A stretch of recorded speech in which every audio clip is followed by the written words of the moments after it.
सभी श्रोताओं का सिंहासन बत्तीसी की कहानी में हार्दिक स्वागत, अभिनंदन। आज 24वीं पुतली की कहानी आप सभी के सामने प्रस्तुत है। 24वीं पुतली करुणावती की कहानी। 24वीं पुतली करुणावती ने जो कथा कही वह इस प्रकार है। राजा विक्रमादित्य का सारा समय ही अपनी प्रजा के दुखों का निवारण करने में बीतता था। प्रजा किसी भी समय और समस्या को वे अनदेखा नहीं करते थे। सारी समस्याओं की जानकारी उन्हें रहे, इसलिए वे भेष बदलकर रात में पूरे राज्य में आज किसी के हिस्से में कल किसी और में घूमा करते थे। उनकी इस आदत का पता चोर डाकुओं को भी था, इसलिए अपराध की घटनाएं छिटपुटी हुआ करती थीं।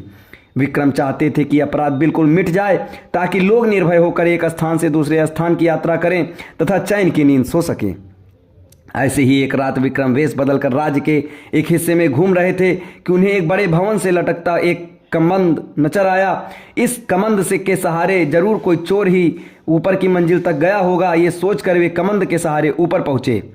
उन्होंने अपनी तलवार हाथों में ले ली ताकि सामना होने पर चोर को मौत के घाट उतार सकें।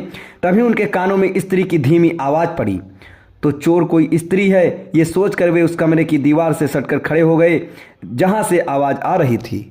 कोई स्त्री किसी से बगल वाले कमरे में जाकर किसी का वध करने को कह रही थी। उसका कहना था कि बिना उस आदमी का वध किए हुए किसी अन्य के साथ उसका संबंध रखना असंभव है।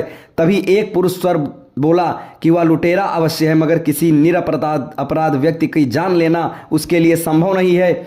वह स्त्री को अपने साथ किसी सुदूर स्थान जाने के लिए कह रहा था और उसे विश्वास दिलाने की कोशिश कर रहा था कि उसके पास इतना अधिक धन है कि बाकी बची जिंदगी वे दोनों आराम से बसर कर लेंगे। वह स्त्री अंत में उससे दूसरे दिन आने के लिए बोली, क्योंकि उसे धन बटोरने में कम से कम 24 घंटे लग जाते।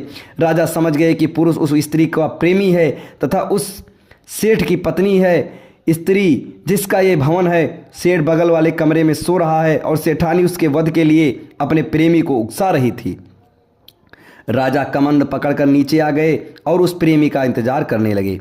थोड़ी देर बाद सेठानी का प्रेमी कमंद से नीचे आया तो राजा ने अपनी तलवार उसकी गर्दन पर रख दी तथा उसे बता दिया कि उसके सामने विक्रम खड़े हैं।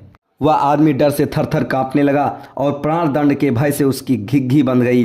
जब राजा ने उसे सच बताने पर मृत्युदंड देने का वायदा किया तो वह अपने कहानी से इस प्रकार बताई, मैं बचपन से ही उससे प्रेम करता था तथा उसके साथ विवाह के अपने संजोए सपने था। मेरे पास भी बहुत सारा धन था क्योंकि मेरे पिता एक बहुत बड़े व्यापारी थे, लेकिन मेरे सुखी भविष्य के सारे सपने धरे के धरे रह गए। एक दिन मेरे पिताजी का धन से भरा जहाज समुद्री डाकुओं ने लूट लिया।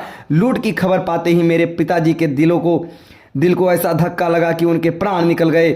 हम लोग कंगाल हो गए। मैं अपनी तबाही का कारण उन समुद्री डाकुओं को